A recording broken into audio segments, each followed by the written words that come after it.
Hey folks, Eric here from DirtyLittleSneakers.com, and today I want to talk to you about the Amazfit Stratos, which is a sport watch which I think could potentially be a Garmin killer. So let's check it out.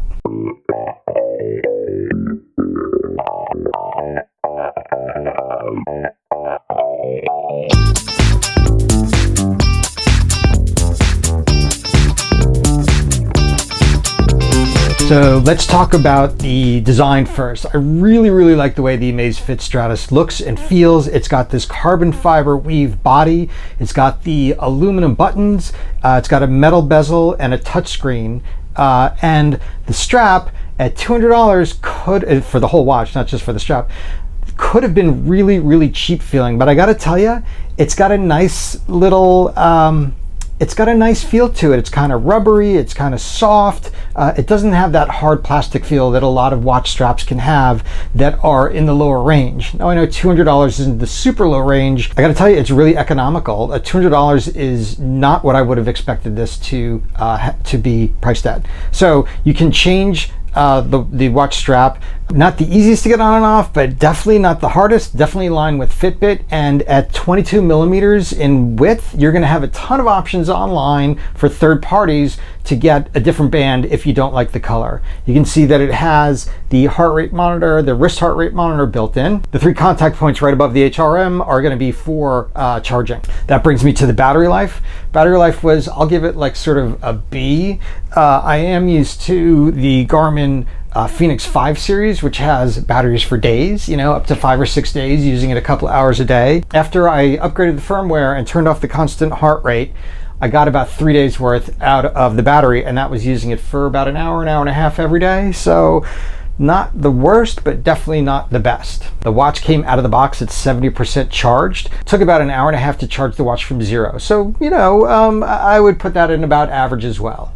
I didn't have much problem with the touchscreen, definitely not when I was sweaty, but I would just rather use the buttons, and the buttons were relatively intuitive. A couple of things that I needed to learn and figure out, but once you got it down, it was just a matter of repetition before it sunk in. I do like that on the app you can change the watch face. There's a whole bunch that you can do, and if you do a long press, I don't know if you can see this, but you can switch watch faces. There's enough in there that if you don't like what comes on the watch, you can definitely choose something from digital to different screens to different, from digital to analog to having different pieces of data on the home screen.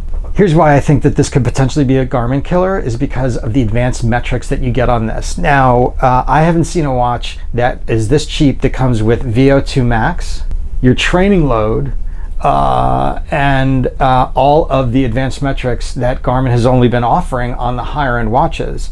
I found that it pretty much matches the data that is showing up on my Garmin watch. I wore this watch for about a month with my Garmin, so I was comparing the two, and I can tell you that they are pretty close. There were some minor discrepancies on satellite, but I live in New York City, so it's hard to tell which satellite was right and which was wrong. I could have uploaded it to some data servers to find out which was more accurate, but I felt that they were so close that the comparison would have been nil. As far as I was concerned, they were pretty spot on. The only thing that I did have a problem with was I swim in an indoor pool that's 25 meters, and the last swim that I got, it gave me multiple of 25. Somewhere along the line, the watch decided that I'd stopped and started a new lap, and then stopped in the middle of a lap. So it was about 73 yards off. I can't figure out how it got to that. I swim pretty smoothly. I do crawl the entire time. It also told me that I was doing breaststroke. So it had the wrong stroke, and it had the wrong measurement. That's really the biggest complaint. I mean, that's pretty big if you're a triathlete or if you're a swimmer, but or primarily a triathlete or primarily a swimmer, but I'm not. I'm a runner, and I use swimming as cross training. So for me, it wasn't that big a deal. It gave me an idea of how long I was in the pool because the timer was right. You know, so it didn't show up on the app 100% correctly. That's not that big a deal for me. I will tell you that one of the reasons that I think it won't be able to compete with Garmin is because you can't choose the data that you want on the screens. You can choose between 6 pieces of data or 4 pieces of data, but you can't choose which those pieces of data are. What I will tell you that I liked was that it does a ton. Look at this scroll of how many different activities it tracks. It really is just, it's an amazing little piece of machinery. My last complaint about it is that there is no desktop software, and I know that this makes me sort of an old man. Get off my lawn, you crazy kids! But the fact that it doesn't have software on the web or on the desktop that I can upload to, that I can look at and go through my metrics, I have to do it on my phone. I would much rather do that, have something a little bit more advanced on my desktop that I can look at.